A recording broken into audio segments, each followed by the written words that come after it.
I chose to make Anzac biscuits as it is a recipe that has a strong connection to our war veterans and military personnel. This recipe is important to me because it was recently Anzac Day and I come from a military family.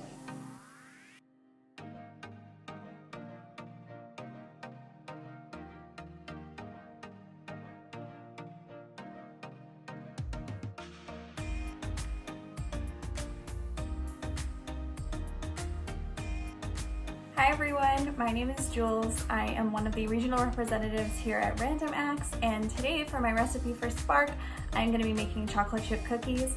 Chocolate chip cookies are a favorite recipe of mine ever since I was a little kid. They've always kind of been my comfort food. Recently I've been trying to eat more plant-based, so I decided it might be fun in the spirit of Spark to try to make my first vegan chocolate chip cookies. And the final product, they might not be the prettiest cookies, but they still taste good and they made my house smell great. And voila, that was the finished product. I am actually gonna be bringing these to my workplace in the spirit of Spark to hand out to some of the more underappreciated healthcare workers in our community. So I just wanna take those to people who may not typically get thanks, but who really, really deserve it, especially after the year that we've had. So thanks for following along with me. Years ago, my family did a recipe exchange, and my grandfather gave me a recipe for a peanut butter and jelly sandwich. So, with a piece of white bread, spread liberally with creamy peanut butter. Then with the same knife, top with strawberry jam. That's the important part because it annoys my grandma. Place two halves together and serve with a glass of milk.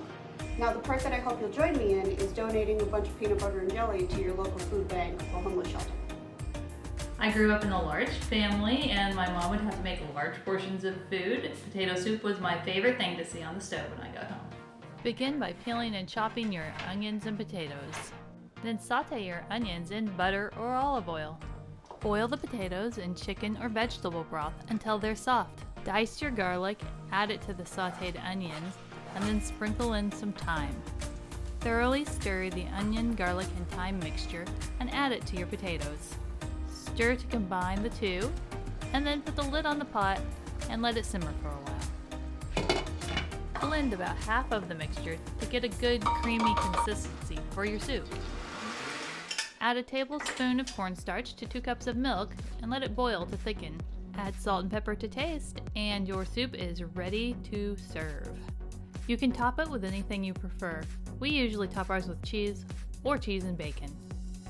For me, potato soup is a comfort food and it's very filling. Check with your local food bank and see if they can accept the ingredients to make potato soup. This is a meal that my family has consistently enjoyed since my kids were very small. It's simple and hearty without being too heavy, and it's made with love. Today I'm sharing the meal with a family that we know with young children whose mother recently died. I'm hoping that it will ease the way a little bit for them.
For me, I think that sharing food, cooking a meal for somebody is one of the ultimate ways to show someone that you care about them, or an easy way to spread kindness.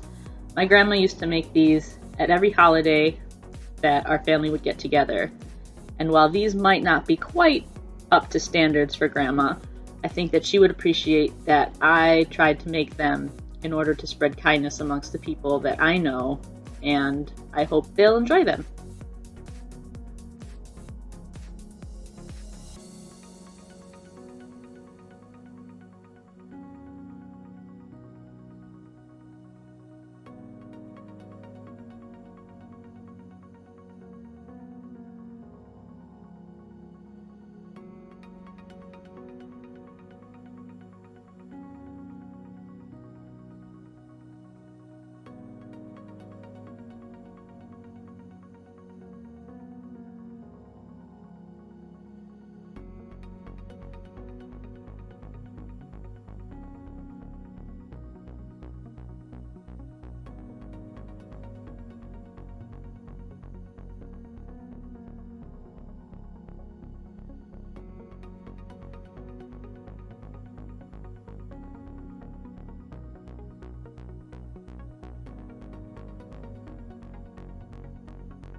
This beef casserole is a recipe my mum gave to me, and I've made it today for my brother who's not feeling so great at the moment, so it will save him having to cook tonight.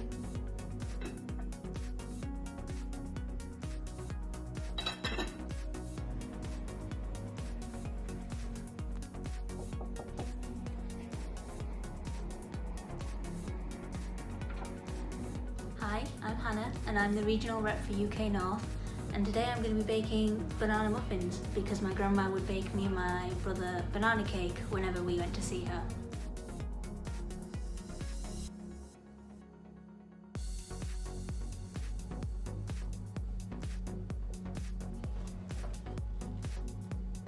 Ta-da!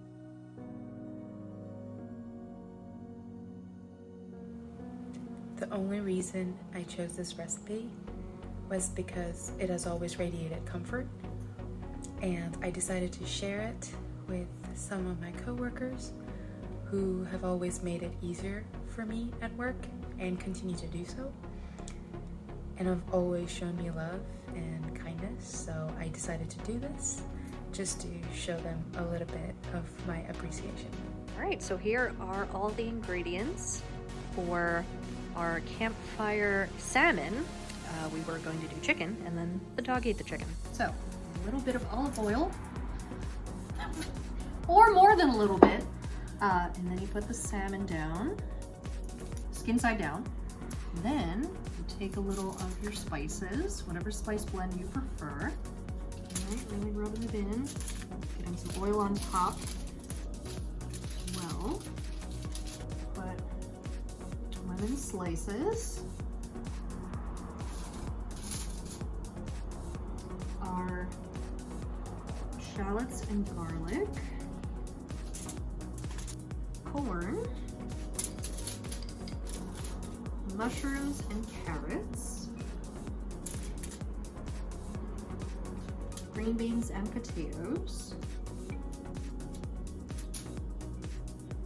and then cream of mushroom soup. Spoon. Cooper, don't try to get the salmon.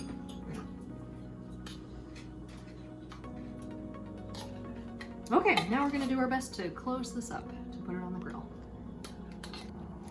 All right, so we have our pouch that is full of soup and vegetables and salmon. Because this is salmon, you can put it on the grill for about 30 to 45 minutes. If it is not a good grill day, you can also pop this in the oven at 350 degrees for about the same amount of time.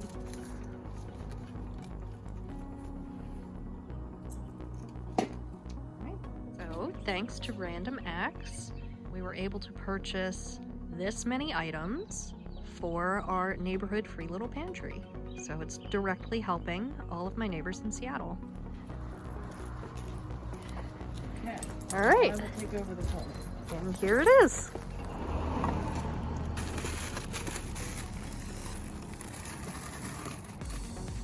All right. Yeah, we can put some more in. All right, how does it look?